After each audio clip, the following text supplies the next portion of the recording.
Hello and welcome. My name is DW and this is my little slice of the internet I like to call Dub's Beauty Diary. Today we are going to be ranking all 28 palettes that I used in the month of August. I am one of those people who like to dip into multiple palettes a month. Well, a month, yes, but a day. And per Kay's recommendation, I got one of these little pocket notebooks to write down which palettes I use each day. So there was only 2 days in August where I did not wear makeup, and yeah. So 28 palettes that we are going to rank. We are going to start with number 28. And that is going to go to the Juvia's Warrior 3. So this palette, I only used one shade in it and it was fine, but this color story is weird to me and it's a lot of mattes. And that's just not my vibe. This one could be possibly on the declutter or on the chopping block. And honestly, everything 25 and less could possibly be on the chopping block.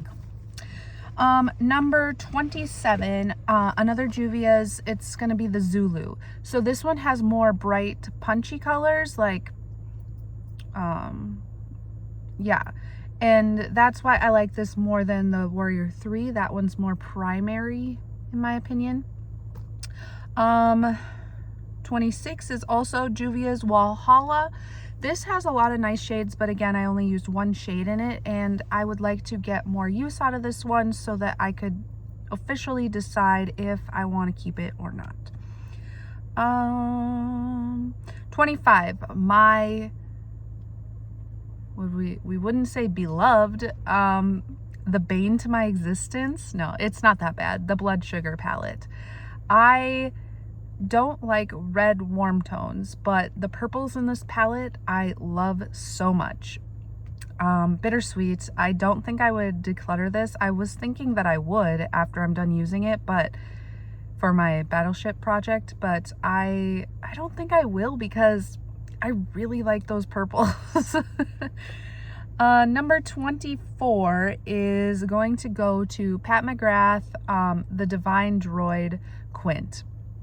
This is all shimmers, and each shimmer is beautiful, but not as a lid shade. So either as like an accent with inner corner or lower lash, amazing, love it. But lid shades, hate it.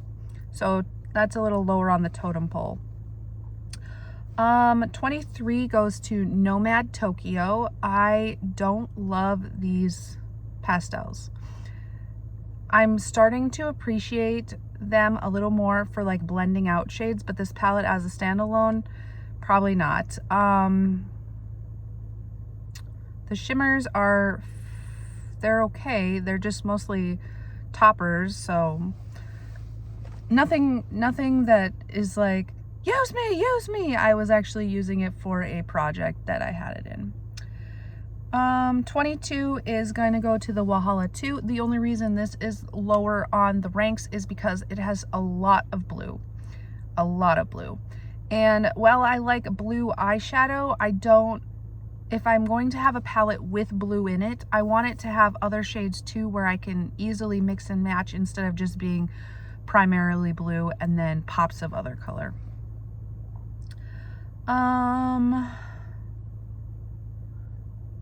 21, the Urban Decay Mini Stone Vibes. I only used this one time so far. I got it decluttered to me, not decluttered. I bought this used secondhand or whatever, and I really like the tones in it, but the matte pink is very similar to the matte pink in the Norvina palette, so it's kind of, it is pretty redundant in my collection, but I love the full size Stone Vibes so much that I needed to have this or I would regret it for literally the rest of my life. But it's not fantastic yet. I would like to try it more. Number 20, Huda Mercury Retrograde. This color story is so beautiful, but I literally never want to use it. I open it and I'm like, meh, but like, it's so pretty. I don't know what it is. I really don't. 19, ColourPop, It's My Pleasure. This is my palette for Tic Tac Pan, and it's nice, but it's basic. So it's got some purples, but there's no like wapow shades, and it's okay. 18 is the Natasha Denona Mini Trio Chrome. Like, this is what I was saying, where I like a blue palette, but I don't want it primarily blue if there's going to be other shades. But if it's just blue, awesome. This palette was nice. A lot of the tones are quite similar, so it didn't look like I could really probably only get one look out of it using all the shades, and that's fine. It did what it was supposed to do. So 17 is the Juvia's Culture. This color story is pretty nice. I only used the one shade out of it so far, so I would like to get more used to get a better feel, but the color story is nice. 16, Ace Beauté Palettopoly. I played this with Caitlin on live earlier in August, and I like this palette, but I need to use it more to see what the other formulations are like. I heard so many amazing things about this palette. That's why I wanted to get it. And then I wasn't like underwhelmed, but I wasn't like wowed. So that's why it's kind of in the middle of the row here. 15, Elf Retro Paradise. I love this palette. This is what I'm wearing on my eyes today. 5 shades from the palette. There's duochromes. Like, why didn't anyone tell me there was duochromes in this palette? Like, it's good. I just haven't used all of the shades yet to tell you if it's amazing or not. Number 14, Juvia's Place Culture 2. This has more greens and like yellows than the original Culture, so that's why this one is ranked a little bit higher, but I haven't used it enough to give you my honest feedback on it. Then we have the Diveroon Gloomy Gardens. This is a beautiful color story, and every look Kay does with it just makes me melt, but it's got primarily mattes, and primarily like deep mattes, deeper mattes. I don't know yet. Number 12, the What's Up Beauty Dragon Eye palette. I thought this was going to be my favorite What's Up Beauty palette, but the green has like a deep dark base to it, so it wasn't as amazing as I thought it was going to be. Plus the glitter fallout was insane with this palette. Number 11 was the Adept Heather Austin palette.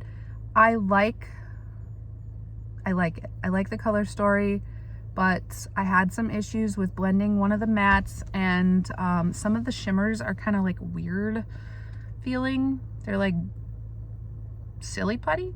I don't know. It's kind of strange. Top 10. Number 10, BH Blueberry Muffin. This has blues, silvers, neutrals. This is the perfect blue palette. The perfect. And it is so pretty. Number 9, Pat McGrath's Such Celestial Nirvana. This color story I'm just super drawn to. I think my next 3 looks 1 palette will be with this palette. I think. I don't know for sure, but I really want to, like, I think about this palette every day, and there's something. It's got a hold on me. Number 8 is What's Up Beauty Desert Monsoon. I like that they paired like the deep blue with this color story, and it was very sparkly, very pretty. I really liked it. Number 7, the J-Star Alien palette. So this is in my project 24, or not 24 years of usage, so 24, but this is my favorite Jeffree Star palette. I used to think Thirsty was, but I really think Alien is. Yeah. 6, Ensley Rain Flower Moon. When I put this on my eyeball, let me tell you, I was so wowed. I'm still annoyed at the price, but those shimmers, wow. Number 5 goes to What's Up Geodes. Surprisingly, What's Up Beauty Geodes. This was my favorite palette from them. The sparkles are so sparkly and insane, and they're more like drier, so I don't know. I don't know how to explain it. I wasn't like super into this palette, but I'm very into this palette. I really like it. Number 4 is the Tarte Maneater palette. I'm so happy I have this palette. I've never tried Tarte eyeshadow before this palette, and the mattes are amazing. The shimmers are pretty good for mainstream shimmers. Like, it's a good palette. I really like it, and I like the color story. There's a little bit of redundancy, but I do like the color story. Number 3, Too Faced Life's a Festival. Duochromes, great blending out shades. I love this palette, and you guys know that after you saw my series with my top 10 palettes. Number 2 was Melt Cheese and Parties, my favorite neutral palette. Great palette. And number 1 is the ABH Norvina palette. I just love this palette, and I always freaking will.